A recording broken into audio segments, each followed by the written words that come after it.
Fortunately, I missed like the last hour of the build, which sucks. But even though the video cut out, we can still get all of our thermal testing done, check for throttling, and we'll see how it goes. She'll boot up first try, guarantee it. Boom.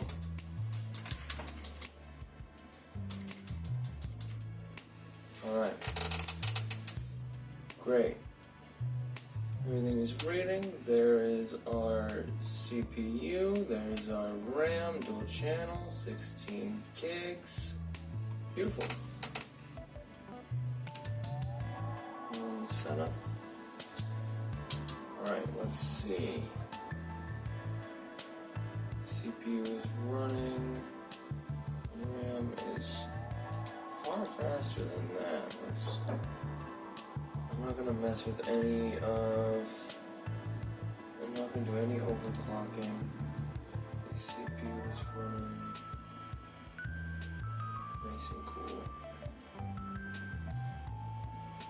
Fantastic. Yeah, 32 where it should be. Alright. And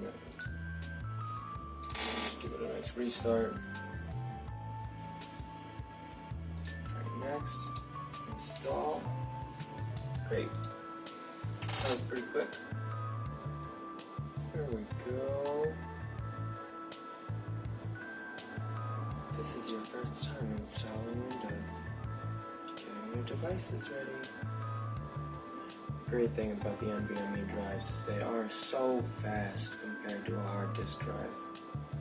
Here we go. Nice Windows blue. Oh, welcome. Hi there, Cortana. I don't really care. Now let's see what's new from Windows. So it's gonna look for updates. Just let me skip. Just let me skip. I'm just gonna disconnect the way out.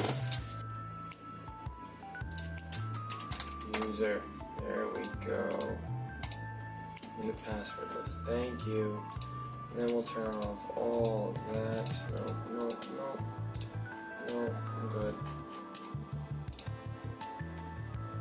Not now. Leave me alone, Cortana. Wait, now I'm gonna plug it back in. It should stop bothering me now.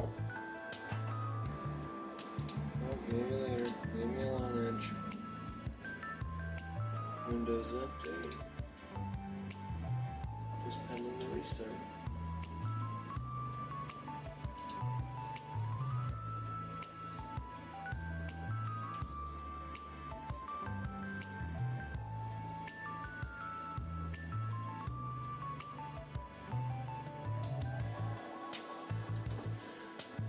Alright, now that we've finally got everything up and running, everything is looking exactly as it should. I'm going to run the 3D Mark GPU benchmark and see how that goes along. Alright, 3D Mark will be ready to go in just a moment. Then I'll have a monitor up. Get a look at those temps and those volts. So we're going to want to run the install a time spy bench. And we'll run just a base score. No clocks changed whatsoever. Nothing fancy, nothing special. I love the callback to the flame strike. Right, up to 200 watts now on the graphics card. 203.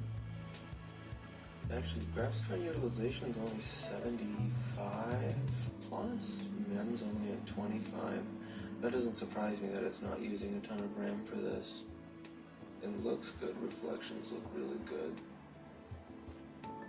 All cores are keeping even. They're boosting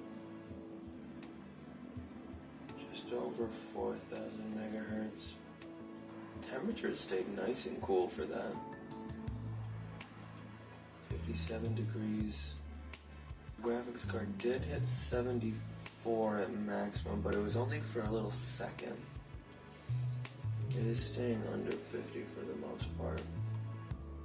70-ish frames a second. GPU itself, 56 degrees. Console's at 75 degrees. A little warm, but not that bad. CPU, 42. Ain't nothing. It is running at 100%. The GPU is maxed out right now. GPU itself made it up to 58 degrees at max. That's not bad, but the CPU is still staying, below 50. Has been pretty consistently. Some nice lighting. Right off the get-go, we're at 53 degrees. Keeping at about 4,000 megahertz pretty consistently. Actually dropped in temperature once it started to stabilize a little bit. I think if it was my system, I would do a little bit of an overclock on both the GPU and the CPU. Not bad though. 9,211, that's pretty good. All around pretty good. I would like to compare this to my other build. So let's see, my overclocked build, this one is using an MSI RX 570 XT. I boosted the core clocks on those ones. So these clocks, a bit lower for sure, about 100 megahertz or 1,000 megahertz lower. So that's definitely going to slow it down. Same amount of mem. The core frequency is higher on the MSI build for sure, so that's going to help, especially because I have it overclocked too on that one. I would like to try maybe a little bit of an overclock on there too, and they stayed nice and cool. Both of them stayed really cool actually. I have a little bit of an overclock on the 3600. I expected the 3500X to actually be a bit faster, but it might be just because of the lower thread count. But I didn't think it actually had a lower thread count. So let's see what we got going on here. We'll start multi-core. Temps are staying pretty consistent, which makes me comfortable with wanting to do an overclock. If the person who were to get this PC would want to do such a thing, I would be happy to either do that for them or guide them through the process. Never going above 58 degrees. That's awesome. So that build came out amazing. I mean, the 6700 XT is just an amazing graphics card, and with the triple fan cooler power color put on there, it stays at really consistent temps even when it's on maximum gameplay at 144 Hertz. Fully throttling on all the testing, it showed no issue whatsoever. Like I had said in the video, I would be really comfortable with doing an overclock on it as well, just because it kept those temperatures significantly well. I didn't want to do that without the consent of the person that's going to be buying it, so I didn't go about doing it. But I would love to do more things like this. I would also love to do more overclocking and more builds. If that's something that you'd be interested in, like, share, comment, let me know, alright? But until then, my name is Waylon, and this is At The PCs. Thank you very much.